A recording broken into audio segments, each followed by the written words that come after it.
பொன்னியின் செல்வன் முதற் பாகம் 48ஆம் அத்தியாயம். நீர்ச்சுழலும் விழிச்சுழலும். கடவுள் படைத்த ஆதி மனிதன் ஒரு மலையின் சாரலில் வசித்தான்.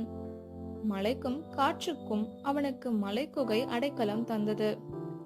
வனவிருட்சங்கள் அவனுக்கு தேவையான கனிவர்க்கங்களை உணவாக அளித்தன.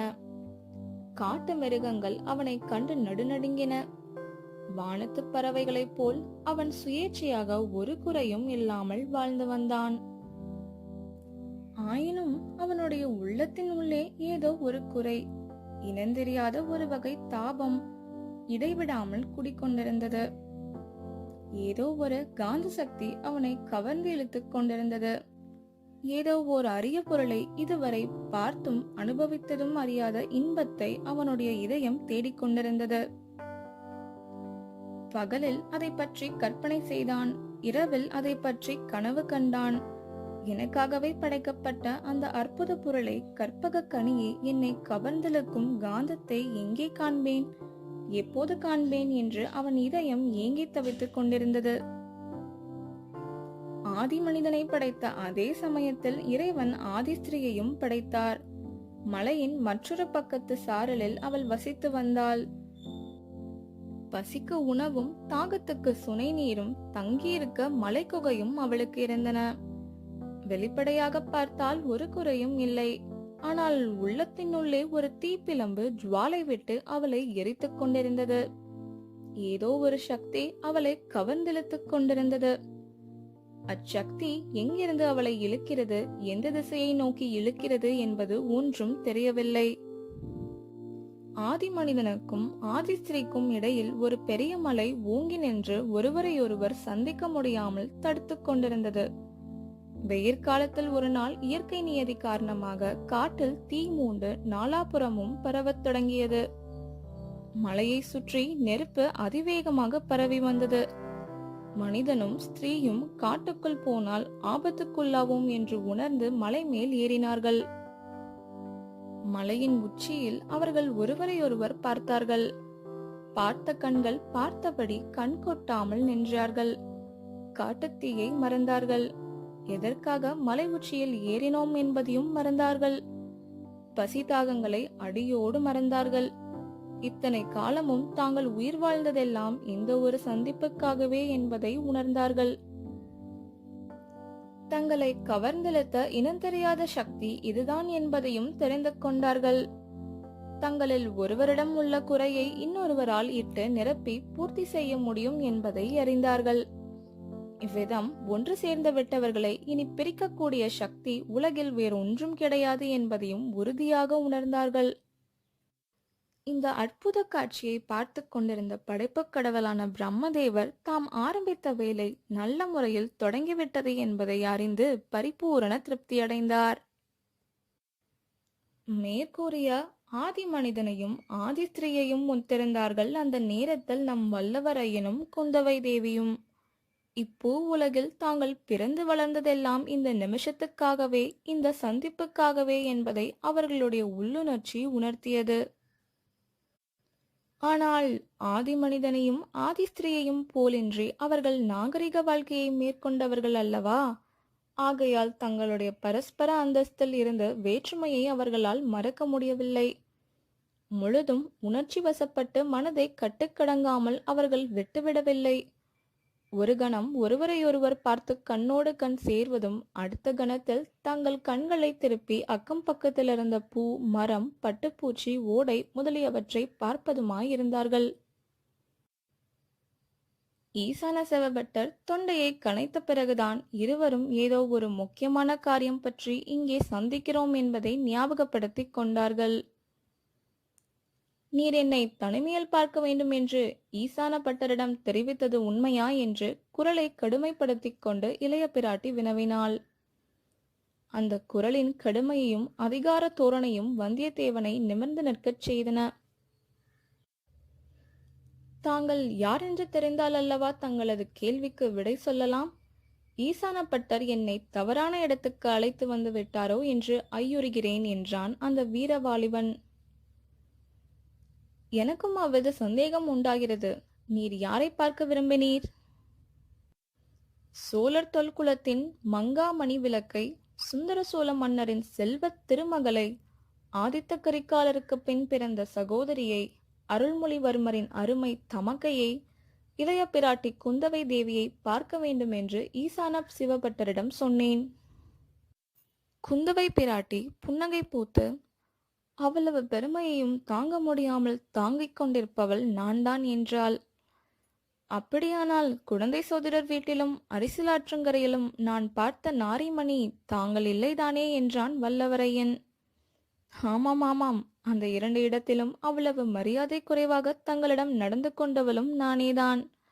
அந்த நாகரிகமெல்லாம் மங்கையை மறுபடியும் இவ்வளவு சீக்கிரத்தில் சந்திப்போம் என்று எதிர்பார்த்திருக்க மாட்டீர். மறுபடியும் சந்திப்பதாக சொல்வது பொருத்தமில்லை தேவி. ஏன்? விட்டு பிரிந்திருந்தால் அல்லவா மறுபடியும் சந்திப்பதாக சொல்லலாம். தாங்கள் என் மனத்தை விட்டு ஒரு கணமும் அகலவில்லை. தொண்டை மண்டலத்தார் இவ்வளவு சமத்காரமாக பேசுவார்கள் என்று நான் எதிர்பார்க்கவில்லை. எல்லா பெருமையையும் சோழ நாட்டிற்கேதான் கொடுப்பீர்களாக்கும். வேறு நாடுகளுக்கு ஒரு பெருமையும் தரமாட்டீர்கள் போலிருக்கிறது. ஆம், என்னிடம் அந்த குற்றம் இருப்பது உண்மைதான். உமக்கு எங்கள் சோழ நாட்டை பிடிக்கவில்லையாக்கும். பிடிக்காமல் என்ன, நன்றாய் பிடித்திருக்கிறது. ஆனால் இந்த சோழ நாட்டில் 2 பெரும் அபாயங்கள் இருக்கின்றன. அவற்றை எண்ணினாலே எனக்கு பயமாயிருக்கிறது. சோழ நாட்டு வீரர்களின் வாளும் வேலும் அபாயகரமான ஆயுதங்கள்தான். அயல் நாட்டவர்கள் இங்கே ஜாக்கிரதையாகவே வர வேண்டும். முக்கியமாக ஒற்றர் வேலை செய்வதற்கென்று வருவோர். இளவரசி, அந்த 2 அபாயங்களை நான் குறிப்பிடவில்லை. வாளும் வேலும் என்னிடமும் இருக்கின்றன. அவற்றை உபயோகிப்பதற்கும் நானும் நன்கு அறிவேன். உமது வேலின் வன்மையைத்தான் அரிசிலாற்றங்கரையில் அன்று பார்த்தேனே. செத்துப்போன முதலையை உமது வேல் எத்தனை வேகமாய் தாக்கியது! ஒரே தாக்குதலில் உள்ளே அடைந்திருந்த பஞ்சையெல்லாம் வெளிக்கொண்டு வந்துவிட்டதே. அம்மணி, சோழ நாட்டு மாதரசிகள் செத்த முதலையைக் கண்டு பயந்து சாகும் வீரநாரிமணிகள் என்பதை நான் அறியேன். சோழ நாட்டு வீரர்கள் செத்த முதலையை தாக்கும் சுத்த வீரர்கள் என்றும் எனக்கு தெரியாது. உயிருள்ள முதலையாக்கும் என்று எண்ணி வேலை எறிந்தேன். அது என் தவறும் அன்று, என் வேலின் தவறும் அன்று. அந்த அசட்டு முதலையின் தவறுதான். வானர் குலத்தில் பிறந்த வீரவந்தியத்தேவர் வேலோடு வரும் வரையில் காத்து கொண்டிராமல் முன்னதாகவே செத்து போய்விட்டதல்லவா? அதற்கு நன்றாய் வேணும் இந்த அவமானம். வேறு எந்த 2 அபாயங்களை பற்றி சொன்னீர்? அந்த சோழ நாட்டு நதிகளில் புது வெள்ளம் வரும்போது உண்டாகும் சுழல்கள் அபாயமானவை. அவற்றை ஒருபோதும் நம்பவே கூடாது. என்னை திண்டாடி திணறும்படி செய்துவிட்டன. வெள்ளச்சுழலில் நீர் எப்படி அகப்பட்டுக் கொண்டீர்? தண்ணீரில் காலையே வைக்க மாட்டீர் என்றல்லவா உம்மை பார்த்தால் தோன்றுகிறது. வேதாளத்துக்கு வாழ்க்கைப்பட்டு முருங்கை மரத்தில் ஏற மாட்டேன் என்றால் முடிகிற காரியமா? சோழ நாட்டுக்கு வந்த காரணத்தினால் நதி வெள்ளத்தில் முழுகி சுழலிலும் சிக்கும்படியாகிவிட்டது. என்னோடு துணைக்கு வந்த ஒரு அசட்டு பிள்ளையின் பிடிவாதத்தினால் அப்படி நேர்ந்தது. கேளுங்கள் தேவி, அந்த பிள்ளை ஒரு சின்னஞ்சிறிய பொய் சொல்ல முடியாது என்றான். அதனால் வந்த வினை.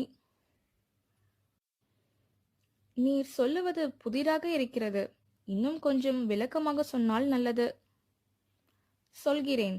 தங்களுடைய அருமை சகோதரரின் ஓலையுடன் தூதனாக வந்த என்னை தஞ்சை கோட்டை தலைவர் சிறிய பழுவேட்டரையர் ஒற்றன் என்று குற்றஞ்சாட்டி பிடித்து வர ஆட்களை ஏவினார்.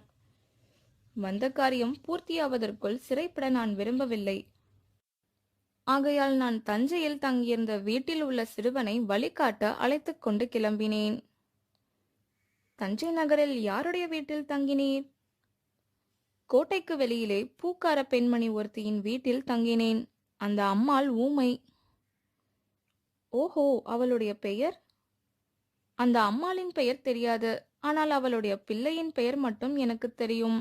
அவன் பெயர் சேந்தன் அமுதன். நான் நினைத்தது சரிதான். மேலே சொல்லுங்கள். என் குதிரை மேல் அச்சிறுவனையும் ஏற்றிக்கொண்டு இந்த பழையாறை நகரை நோக்கி வந்து கொண்டிருந்தேன். அதற்குள் பழுவேட்டரையரின் ஆட்கள் சிலர் எங்களை நெருங்கி வந்து விட்டார்கள். நான் வந்த காரியம் முடிவதற்குள் அவர்களிடம் பிடிபட விரும்பவில்லை. குடமுருட்டி ஆறு வந்ததும் அச்சிறுவனிடம், நான் இங்கே இறங்கிக் கொள்கிறேன் தம்பி, நீ பாட்டுக்கு குதிரையை விட்டு கொண்டு போ. உன்னை நான் தான் என்று அவர்கள் தொடர்ந்து துரத்தி வருவார்கள். உன்னை பிடித்த பிறகு ஏமாறுவார்கள். நான் எங்கே என்று அவர்கள் கேட்டால் ஆற்றில் விழுந்து முழுகி போய் விட்டதாக சொல் என்றேன். அந்த பையனோ ஹரிச்சந்திரனுடைய சந்ததியில் வந்தவன் போலிருக்கிறது. நீங்கள் முழுகாத போது எப்படி முழுகிவிட்டதாக பொய் சொல்லுவேன் என்றான். அந்த பிள்ளை பொய் சொல்ல வேண்டிய அவசியம் ஏற்படாமல் இருக்கும் பொருட்டு அவனை குதிரையில் சேர்த்து கட்டிவிட்டு நான் நதியில் குதித்து முழுகிவிட்டேன். அம்மம்மா, இந்த சோழ நாட்டு நதிகளில், அதுவும் கரையோரங்களில் எப்பேற்பட்ட நீர்ச்சுழல்கள்! அவற்றில் அகப்பட்டு கொண்டு நான் பெரிதும் திண்டாடி போனேன். கடைசியில் கரையோரத்தில் இருந்த மரத்தின் வேறொன்றை பிடித்து கொண்டு கரையேறி உயிர் பிழைத்தேன். தேவி, நீர்ச்சுழலில் நான் அகப்பட்டு கொண்டு சுழன்று சுழன்று மதிமயங்கி மூச்சு திணறி கஷ்டப்பட்ட போது என்ன கண்டேன், எதை நினைத்து கொண்டேன் என்று எண்ணுகிறீர்கள்? நான் எவ்விதம் அறிவேன்? ஒருவேளை கஜேந்திர மோட்சத்தை நினைத்து கொண்டிருக்கலாம். இல்லை இல்லை, என்னைப் போலவே அந்த நீர்ச்சுழலில் அகப்பட்டு கொண்டு திண்டாடிய சில கயல் மீன்களை கண்டேன். அந்த கயல் மீன்கள் இந்த சோழ நாட்டு பெண்களின் கண்களை நினைவூட்டின. நதியின் நீர்ச்சுழலில் அகப்பட்டு கொண்டவனாவது எப்படியோ தப்பி பிழைக்கலாம். ஆனால் இந்த சோழ நாட்டு பெண்களின் வெளிச்சுழலில் அகப்பட்டு கொண்டவன் ஒரு காலம் தப்பி பிழைக்க முடியாது என்று எண்ணிக்கொண்டேன். இம்மாதிரி பெண்களை குற்றம் கூறி பழி சொல்வதில் சிலருக்கு ஒரு பெருமை. தாங்கள் செய்யும் தவறுக்கு பெண்களின் மீது குற்றம் சொல்வது ஆண் பிள்ளைகளின் வழக்கம். அந்த வழக்கத்தை தான் நானும் கைப்பற்றினேன். அதில் என்ன தவறு என்றான் வந்தியத்தேவன். அச்சமயம் அரண்மனைக்குள்ளே இருந்து இனிய குழலோசை கேட்டது. அதைத் தொடர்ந்து தண்டை சிலம்புகளின் கிண்கிணி ஒலியும் மத்தளத்தின் முழக்கமும் கலந்து வந்தன.